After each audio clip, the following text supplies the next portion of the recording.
Hello everyone and welcome to the most requested game you guys have sent me since it ended. It's Alexandra Goryachkina versus Alexandra Kosteniuk from the Fide Women's World Cup 2021. It's really an incredible game, features a lot of cool moments. There will be two pause the video moments, so stay tuned for that. And let's check it out. It's really an awesome one. So Goryachkina with the white pieces opens with d4. We have knight to f6, c4, that's not a c4, c4, e6, g3, and now d5. So striking in the center, we have a Catalan opening, bishop to g2, and the d captures on c4. So all very standard stuff. Knight f3, we have a6 here, and now castles by white. We have knight to c6, and now usually white just continues with e3 here, but here we have bishop to e3. It's a very rare continuation. It's only been played a few times, and this is what Goryachkina chooses as a surprise for Kosteniuk. So here, knight to d5, going after this weirdly placed bishop right away. Queen to c1 defending, and now there are a couple of games where bishop to e7 and bishop to d7 were played, but here we have knight captures on e3, and it's already as of move 8 that we have a completely new game. So it kind of makes sense. You want to grab the bishop pair, why not? But it's also kind of playing right into white's preparation. So bishop captures on e3, queen captures on e3, bishop to e7, and now rook to c1, preparing to win back the pawn. And you can't defend it with b5 because the standard knight to e5 idea jumps into mind. So rook c1, we have castles by black, and now rook captures on c4, so winning back the pawn. Bishop to d7, continuing development, and now a3, preparing b4, so black prevents this. We have a5, and now knight b to d2. We have a4 now, grabbing more space on the queen side, preparing knight a5 to b3, so knight to e5 now. Putting pressure on the knight here, and if this knight moves, maybe we can pick up the b7 pawn. So knight to a5, but here knight also defends it, so it's not a problem, and attacks the rook here on c4, so the rook has to move, and now bishop to b5. So the bishop gets activated, as it wasn't doing all that much on d7, and black really wants to keep the bishop pair. Here it's nicely controlling the knight, and well, there's no way for white to attack it. And it's pressuring the e2 pawn, and the queen wants to move from here at some point because you want to push this pawn to e3 or e4. So here we have rook to e1, making room for the queen to move, so the rook will be defending the e2 pawn. We have rook to a6. This is how we're gonna develop our queen side rook, and now h4, preparing further expansion on the king side, h5, h6. We have rook to d6 now with a double attack on the d4 pawn, but white doesn't defend. White just counterattacks with queen to c3, now going after the c7 pawn. So Kosteniuk defends with c6, and now e3. So everything is perfectly fine for both white and black. And now it's a question, how are you going to continue this game with black? One way is to play queen c7 and bring the rook over to d8, but Kosteniuk chooses a different approach. She plays f6. Now it's always crazy when f6 gets played. It weakens the king side, but sometimes it grants you more control over the center, because it's never pleasant playing with this knight on e5. So she decided to kick it away right away. Knight e to f3. You could also maybe go to d3, then later on to c5 maybe, but she decides to bring it back to f3, and now e5, attacking in the center. But this doesn't really work, but it's very interesting. Why not? So you might even want to try and pause the video here and try to figure out why it doesn't work, because it's actually a really cool line. So while I give you a couple of seconds.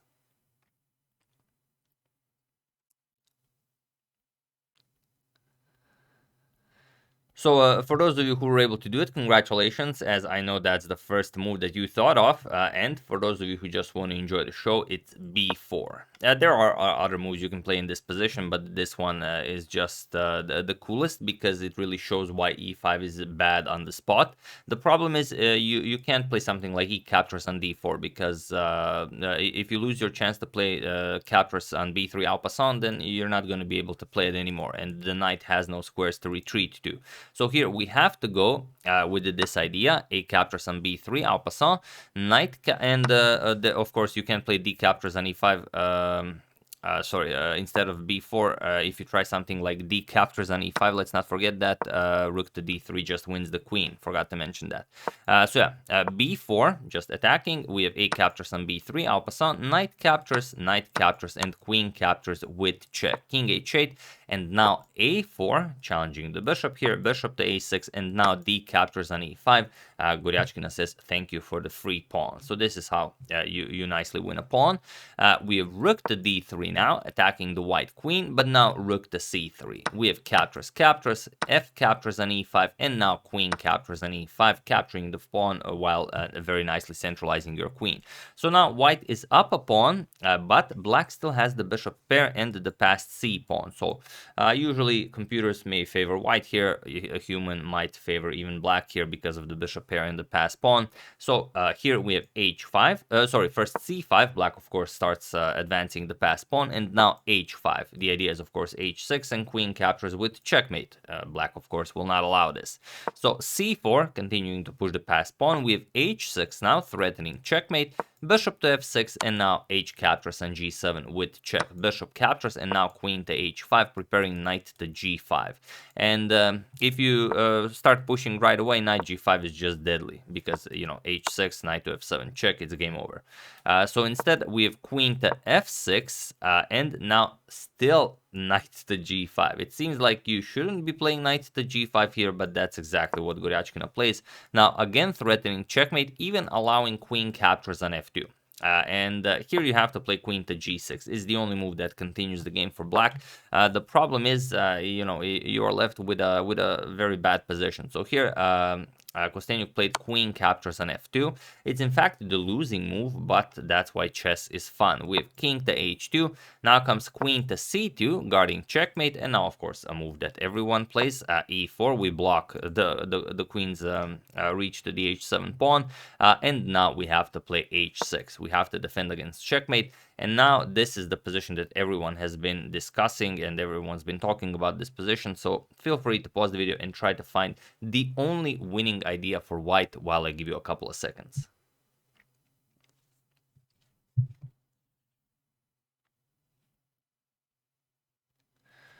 So for those of you who were able to do it, congratulations on spotting knight to e6, because this is not winning, but it's also a fine move. It might be winning in a very long run, but you know, if you found this, then it's fine. Knight to f7 is what was actually played in the game, but the move that wins the game on the spot is rook to d1. Incredible move. Now you don't really have a move here. There's nothing that black can play. There's no move that you can make, and it's such a helpless position for black. To give you an example, let's say you try rook f2. You go after the bishop here. We just deliver a check. Rook d8, check, and okay, we go back with the rook, but now we play rook to d6. And again, what do you play here? If you try this again, you go after the bishop. We just play knight f7 check, king to g8, and now rook d8 check. The f7 square is guarded, and once the king goes back, knight to g5 is checkmate. So that's one way to do it. Another way, if of course black is not interested in moving the rook from the back rank, I mean, why would he? You might play something like queen to b2. But now, yes, you are helping out with the defense here, but now just e5. And now the bishop cannot capture because we capture on h6, and, well, what do you do here? There's no good move that you can make here. For example, if you capture with the queen, we just play knight to f7 check. Now we fork the king and the queen, and now after rook captures, we first deliver check. Rook to d8 check, rook to f8, rook captures on f8, bishop captures, or even not bishop captures. We're gonna play king to h7 first, and then queen to f7. This is how we can do it, because if after rook captures, bishop captures, then of course you lose the queen.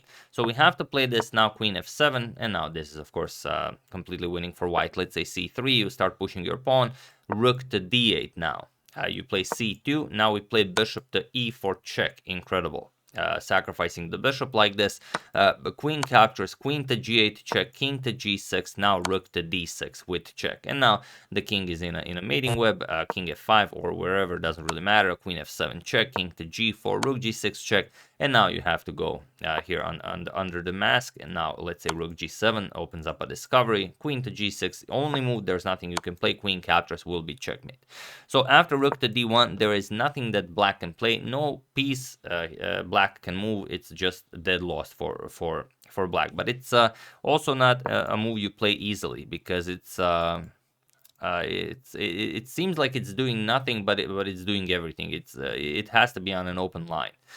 So here, knight to e7 also fine. Goryachkina played knight to f7 check, but now black gets a new lease on life. So king to g8 attacking the knight. Queen to d5 now, threatening some very nasty discoveries, but here Kosteniuk just ignores white and plays c3, saying, okay, do your discoveries. We have knight captures on h6, a discovery now from the queen, and also a check from the knight. King h7, knight back to f7, and now comes queen to f2. So with a double attack on the knight. And now what do you play here? The only way to kind of keep this a draw is queen to h5 check. King g8, knight delivers check, bishop captures, queen captures, and now you will be able to draw this. The rook cannot be captured because of this perpetual checking maneuver. And whatever else you do, it's still gonna be a draw. But in the game, knight to g5 check was played, and now for the third and final time, even though I said it was gonna be 2 times, it's actually 3 times. Pause the video and win the game for black while I give you a couple of seconds.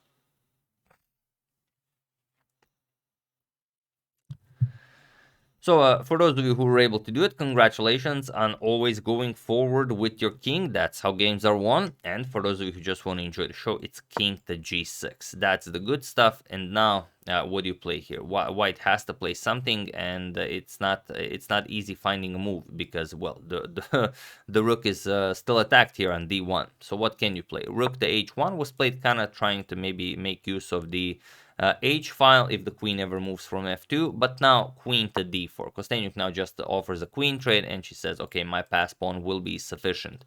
So knight to h3, preparing to shift the knight over to f4, and now queen captures on d5. We have e captures on d5, now also white's pass pawn is on d5 already. Bishop to h6, now guarding the queening square, and this bishop is coming to d3, so both of the squares should be covered.